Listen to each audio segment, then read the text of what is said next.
ਵਾਹਿਗੁਰੂ ਜੀ ਕਾ ਖਾਲਸਾ ਵਾਹਿਗੁਰੂ ਜੀ ਕੀ ਫਤਿਹ। ਪਿਆਰੇ ਵਿਦਿਆਰਥੀਓ, ਅੱਜ ਅਸੀਂ ਲੈਸਨ ਨੰਬਰ 2 ਸ਼੍ਰੀ ਗੁਰੂ ਨਾਨਕ ਦੇਵ ਜੀ ਅਤੇ ਸਮਕਾਲੀ ਸਮਾਜ ਬਾਰੇ ਪੜ੍ਹਾਂਗੇ।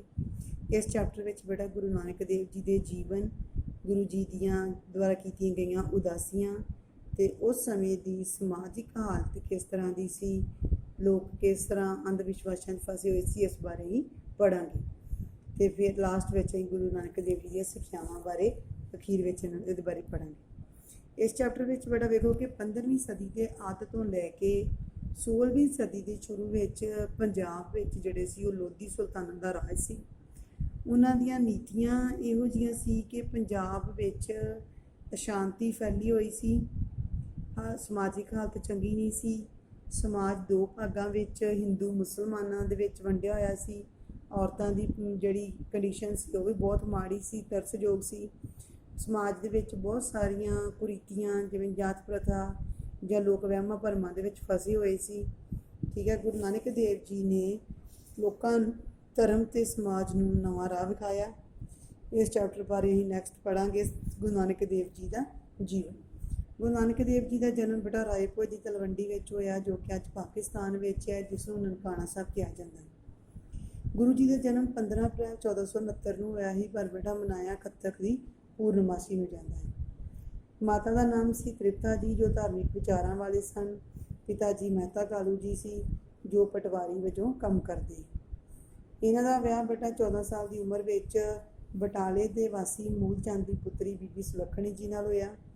ਦੋ ਉਹਨਾਂ ਦੇ ਘਰ ਬੇਟਾ ਪੁੱਤਰ ਹੋਏ, ਇੱਕ ਸੀ ਬਾਬਾ ਸ਼੍ਰੀ ਚੰਦ ਜੀ, ਇੱਕ ਸੀ ਬਾਬਾ ਲਖਮੀ ਚੰਦ ਜੀ ਨੇ ਜਨਮ ਲਿਆ।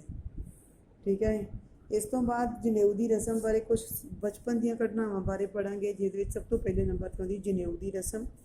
ਜਦੋਂ ਗੁਰੂ ਨਾਨਕ ਦੇਵ ਜੀ 9 ਵਰ੍ਹਿਆਂ ਦੇ ਸੀ, ਇਹ ਬੇਟਾ ਪੁਰਾਤਨ ਜਨਮ ਸਾਖੀ ਤੋਂ ਲਿਆ ਹੈ ਕਿ ਜਦੋਂ ਗੁਰੂ ਜੀ 9 ਸਾਲ ਦੀ ਉਮਰ ਦੇ ਵਿੱਚ ਸੀ ਤੇ ਹਿੰਦੂ ਰਵਾਇਤਾਂ ਮੁਤਾਬਕ ਉਹਨਾਂ ਨੂੰ ਜਨੇਊ ਪਾਉਣ ਦੀ ਰਸਮ ਦੀ ਤਿਆਰੀ ਕੀਤੀ ਗਈ, ਜਿਹੜਾ ਉਸਨਾਂ ਦੇ ਹਿੰਦੂ ਧਰਮ ਦੇ ਵਿੱਚ ਗੁਰੂ ਜੀ ਦੇ ਕਲੋ ਕੁੱਲ ਦਾ ਪੁਰੋਹਿਤ ਸੀ, ਪੁਰੋਹਿਤ ਹਰਦਿਆਲ, ਉਹਨੇ ਜਨੇਊ ਧਾਰਨ ਕਰਨ ਨੂੰ ਕਿਹਾ ਤੇ ਗੁਰੂ ਨਾਨਕ ਦੇਵ ਜੀ ਨੇ ਉਸ ਨੂੰ ਇਨਕਾਰ ਕਰ ਦਿੱਤਾ।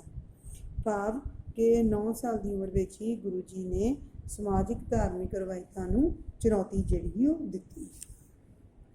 ਦੂਜੇ ਨੰਬਰ 'ਤੇ ਘਟਨਾ ਬੇਟਾ ਆਉਂਦੀ ਸੱਚੇ ਸੌਦੇ ਦੀ, ਕਿ ਗੁਰੂ ਜੀ ਦੇ ਧਿਆਨ ਨੂੰ ਸੰਸਾਰਿਕ ਕੰਮਾਂ 'ਚ ਲਗਾਉਣ ਲਈ ਉਹਨਾਂ ਦੇ ਪਿਤਾ ਮਹਿਤਾ ਕਾਲੂ ਜੀ ਨੇ ਬੇਟਾ ਉਹਨਾਂ ਨੂੰ ਕੁਝ ਪੈਸੇ ਦੇ ਕੇ ਚੋਹੜਖਾਨੇ ਦੇ ਵਿੱਚ ਵਪਾਰ ਕਰਨ ਲਈ ਭੇਜਿਆ। ਅਜੇ ਗੁਰੂ ਜੀ ਮੰਡੀ ਵੱਲ ਜਾ ਹੀ ਰਹੇ ਸਨ ਕਿ ਰਸਤੇ 'ਚ ਉਹਨਾਂ ਨੂੰ ਕੁਝ ਜਿਹੜੇ ਭੁੱਖੇ ਸਾਧੂ ਮਿਲ ਗਏ ਅਤੇ ਉਹਨਾਂ ਭੁੱਖੇ ਸਾਧੂਆਂ ਨੂੰ ਗੁਰੂ ਜੀ ਨੇ ਜੋ ਉਹਨਾਂ ਜੀ ਪਿਤਾ ਵੱਲੋਂ ਪੈਸੇ ਦਿੱਤੇ ਗਏ ਸੀ ਉਹਨਾਂ ਦੁਆਰਾ ਉਹਨਾਂ ਨੂੰ ਭੋਜਨ ਛਕਾਇਆ ਗਿਆ, ਜਾਂ ਜਿਹੜਾ ਕੋਈ ਲੋੜਵੰਦ ਚੀਜ਼ਾਂ ਸੀ ਉਹ ਵਸਤਾਂ ਜਿਹੜੀਆਂ ਦਿੱਤੀਆਂ ਗਈਆਂ। ਠੀਕ ਹੈ, ਇਸ ਤੋਂ ਬਾਅਦ ਗੁਰੂ ਜੀ ਜਦੋਂ ਖਾਲੀ ਹੱਥ ਮੁੜੇ ਅਤੇ ਉਹਨਾਂ ਦੇ ਪਿਤਾ ਜੀ ਨੇ ਜਦੋਂ ਹਿਸਾਬ ਕਿਤਾਬ ਮੰਗਿਆ ਅਤੇ ਬੇਟਾ ਜਦੋਂ ਸਾਰੀ ਘਟਨਾ ਦੱਸੀ ਅਤੇ ਗੁਰੂ ਜੀ ਦੇ ਪਿਤਾ ਜੀ ਨਾਰਾਜ਼ ਹੋ ਗਏ। ਇਸ ਨੂੰ ਸੱਚਾ ਸੌਦਾ ਘਟਨਾ ਕਿਹਾ ਜਾਂਦਾ ਹੈ। ਇਸੇ ਤਰ੍ਹਾਂ ਹੀ ਮੋਦੀਖਾਨੇ ਦੀ ਘਟਨਾ ਆਉਂਦੀ ਹੈ। ਜੋ ਮਹਿਤਾ ਕਾਲੂ ਜੀ ਨੇ ਆਪਣੇ ਗੁਰੂ ਨਾਨਕ ਦੇਵ ਜੀ ਨੂੰ ਬੇਟਾ ਸੁਲਤਾਨਪੁਰ ਲੋਧੀ ਭੇਜਿਆ।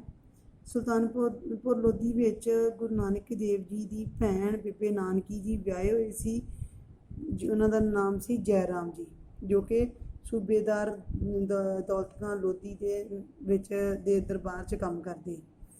ਜਦੋਂ ਗੁਰੂ ਜੀ ਗਏ ਤਾਂ ਉਹਨਾਂ ਨੂੰ ਬੇਟਾ ਅਨਾਜ ਦੇ ਭੰਡਾਰ ਮੋਦੀਖਾਨੇ ਦੀ ਨੌਕਰੀ ਦਿੱਤੀ ਗਈ। ਗੁਰੂ ਜੀ ਨੇ ਬੜੀ ਮਿਹਨਤ ਇਮਾਨਦਾਰੀ ਦੇ ਨਾਲ ਕੰਮ ਕੀਤਾ, ਪ੍ਰਭੂ ਭਗਤੀ ਵਿੱਚ ਲੀਨ ਰਹਿੰਦੇ ਕੰਮ ਕਰਦੇ ਹੋਏ।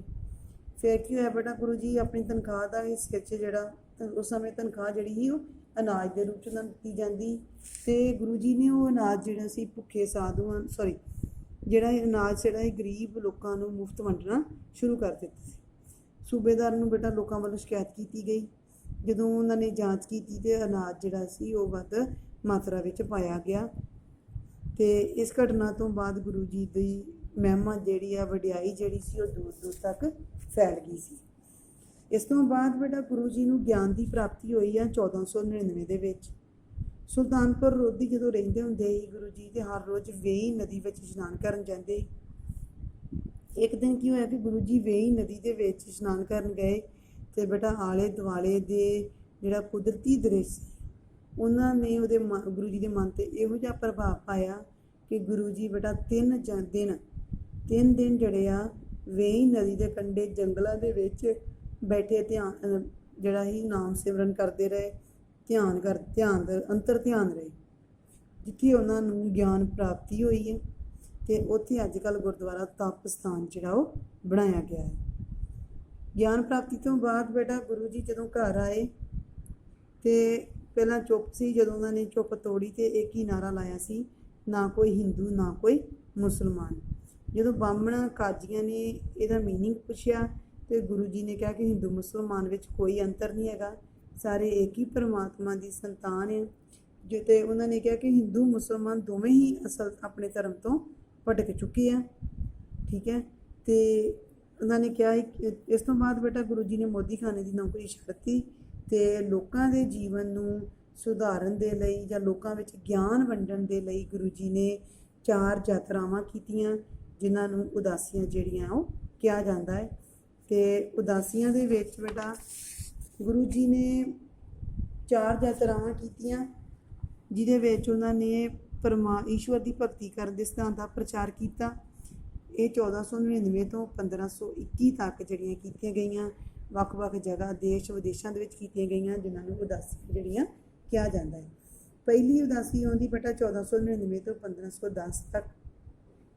1499 ਤੋਂ ਇਹਨਾਂ ਨੇ ਸ਼ੁਰੂ ਕੀਤੀ ਹੈ, ਪੂਰਬੀ ਭਾਰਤ ਵੱਲ ਗਏ ਆ ਅਤੇ ਭਾਈ ਮਰਦਾਨਾ ਜੀ ਉਹਨਾਂ ਦੇ ਨਾਲ ਸੀ।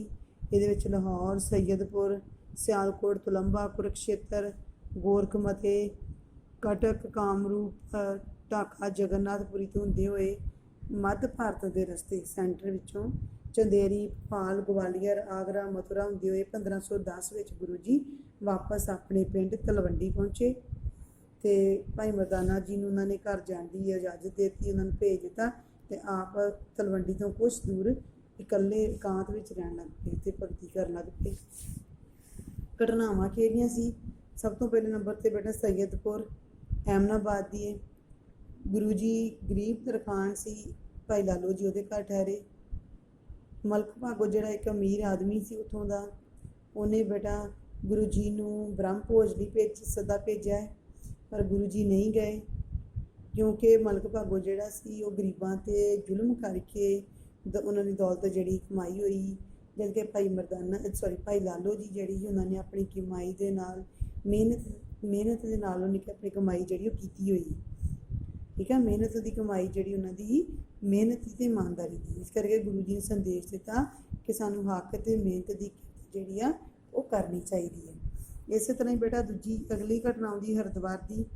ਜਦੋਂ ਗੁਰੂ ਜੀ ਹਰਿਦੁਆਰ ਪਹੁੰਚੇ ਅਤੇ ਉੱਥੇ ਲੋਕ ਜਿਹੜੇ ਸੀ ਬੇਟਾ ਪੂਰਬ ਵੱਲ ਨੂੰ ਮੂੰਹ ਕਰਕੇ ਆਪਣੇ ਮਰ ਚੁੱਕੇ ਪੁਰਖਾਂ ਨੂੰ ਪਾਣੀ ਪਹੁੰਚਾ ਰਹੇ ਸੀ, ਸੂਰਜ ਵੱਲ ਨੂੰ ਪਾਣੀ ਦੇਣ ਡਏ। ਜਦੋਂ ਲੋਕਾਂ ਨੂੰ ਵਹਿਮਾਂ ਭਰਮਾਂ 'ਚ ਫਸੇ ਵੇਖਿਆ ਅਤੇ ਗੁਰੂ ਜੀ ਨੇ ਕੀ ਕੀਤਾ, ਪੱਛਮ ਦਿਸ਼ਾ ਵੱਲ ਨੂੰ ਮੂੰਹ ਕਰਕੇ ਪਾਣੀ ਪੀਣਾ ਸ਼ੁਰੂ ਕਰਤਾ। ਜਦੋਂ ਇੱਦਾਂ ਕਰਨ ਲੱਗੇ ਤਾਂ ਲੋਕਾਂ ਨੇ ਗੁਰੂ ਜੀ ਨੂੰ ਪੁੱਛਿਆ ਕਿ ਤੁਸੀਂ ਕੀ ਕਰ ਰਹੇ ਹੋ, ਅਤੇ ਗੁਰੂ ਜੀ ਨੇ ਕਿਹਾ ਕਿ ਮੈਂ ਆਪਣੇ ਖੇਤਾਂ ਨੂੰ ਪਾਣੀ ਦੇ ਰਿਹਾ। ਫਿਰ ਉਹਨਾਂ ਦੇ ਸਵਾਲ ਜਵਾਬ ਹੋਏ ਬੇਟਾ, ਉਹਦੇ ਵਿੱਚ ਉਹਨੇ ਕਿਹਾ ਕਿ ਐਡੀ ਦੂਰ ਤੁਹਾਡੇ ਖੇਤਾਂ ਨੂੰ ਪਾਣੀ ਕਿਵੇਂ ਪਹੁੰਚ ਸਕਦਾ ਹੈ। ਅਤੇ ਫਿਰ ਗੁਰੂ ਜੀ ਨੇ ਕਿਹਾ ਕਿ ਜੇ ਤੁਹਾਡੇ ਮਰ ਚੁੱਕੇ ਪਿਤਰਾਂ ਤੱਕ ਇਹ ਪਾਣੀ ਪਹੁੰਚ ਸਕਦਾ ਹੈ ਅਤੇ ਮੇਰਾ ਕੁਝ ਕੁ 100 ਮੀਲ ਦੂਰ ਮੇਰੇ ਖੇਤਾਂ ਤੱਕ ਪਾਣੀ ਜਿਹੜਾ ਕਿਉਂ ਨਹੀਂ ਪਹੁੰਚ ਸਕਦਾ। ਇਸ ਜਿਹੜਾ ਲੌਜਿਕ ਦਿੱਤਾ ਗੁਰੂ ਜੀ ਨੇ, ਲੋਕ ਜਿਹੜੇ ਪ੍ਰਭਾਵਿਤ ਹੋਏ ਅਤੇ ਵਹਿਮਾਂ ਭਰਮਾਂ 'ਚੋਂ ਨਿਕਲੇ। ਇਸ ਤੋਂ ਇਲਾਵਾ ਤੁਲੰਬਾ ਦੀ ਸਾਖੀ ਹੈਗੀ ਬੇਟਾ।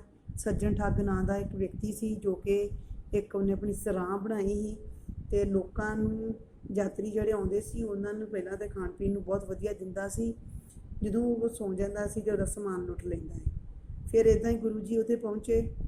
ਗੁਰੂ ਜੀ ਨੇ ਵੀ ਆਪਣੇ ਵੇਖਿਆ ਅਤੇ ਉਹਨਾਂ ਨੇ ਆਪਣੇ ਉਪਦੇਸ਼ਾਂ ਰਾਹੀਂ ਉਹਦਾ ਮਨ ਬਦਲ ਦਿੱਤਾ ਹੈ ਅਤੇ ਗੁਰੂ ਜੀ ਦਾ ਸਿੱਖ ਬਣ ਗਿਆ ਅਤੇ ਜਿਹੜੀ ਲੁੱਟਮਾਰ ਦਾ ਕੰਮ ਛੱਡ ਕੇ ਧਰਮ ਦਾ ਪ੍ਰਚਾਰ ਕਰਨ ਲੱਗ ਪਿਆ ਅਤੇ ਆਪਣੀ ਹਵੇਲੀ ਨੂੰ ਧਰਮਸ਼ਾਲਾ ਦੇ ਵਿੱਚ ਬਦਲ ਦਿੱਤਾ, ਸਰਾਂ ਦੇ ਵਿੱਚ ਬਦਲ ਦਿੱਤਾ। ਇਸ ਤੋਂ ਬਾਅਦ ਬੇਟਾ ਅਗਲੀ ਆਉਂਦੀ ਜਗਨਨਾਥਪੁਰੀ ਦੀ। ਜਗਨਨਾਥਪੁਰੀ ਦੇ ਵਿੱਚ ਜਦੋਂ ਪਹੁੰਚੇ ਤਾਂ ਬੇਟਾ ਉੱਥੇ ਕੀ ਹੋ ਰਿਹਾ ਸੀ ਕਿ ਜਿਹੜਾ ਜਗਨਨਾਥ ਵਿਸ਼ਨੂੰ ਜੀ ਕਹਿੰਦੇ ਉਹਨਾਂ ਦਾ ਮੰਦਿਰ ਸੀ, ਉੱਥੇ ਪੁਜਾਰੀ ਜਿਹੜੇ ਸੀ ਮੂਰਤੀ ਦੀ ਪੂਜਾ ਕਰਦੇ ਪਏ ਸੀ ਅਤੇ ਆਰਤੀ ਕਰਦੇ ਪਏ। ਉਹਨਾਂ ਨੇ ਲੋਕਾਂ ਨੂੰ ਉਪਦੇਸ਼ ਦਿੱਤਾ ਕਿ ਪ੍ਰਮਾਤਮਾ ਨਿਰਾਕਾਰ ਆ। ਪੂਰਾ ਬ੍ਰਹਿਮੰਡ ਜਿਹਦੇ ਵਿੱਚ ਸੂਰਜ, ਤਾਰੇ, ਚੰਨ, ਸੂਰਜ, ਹਵਾ, ਫੁੱਲ ਸਾਰੇ ਮਿਲ ਕੇ ਉਸ ਪਰਮਾਤਮਾ ਦੀ ਆਰਤੀ ਜਿਹੜੀ ਉਹ ਕਰ ਰਹੇ ਹੈਗੇ ਆ।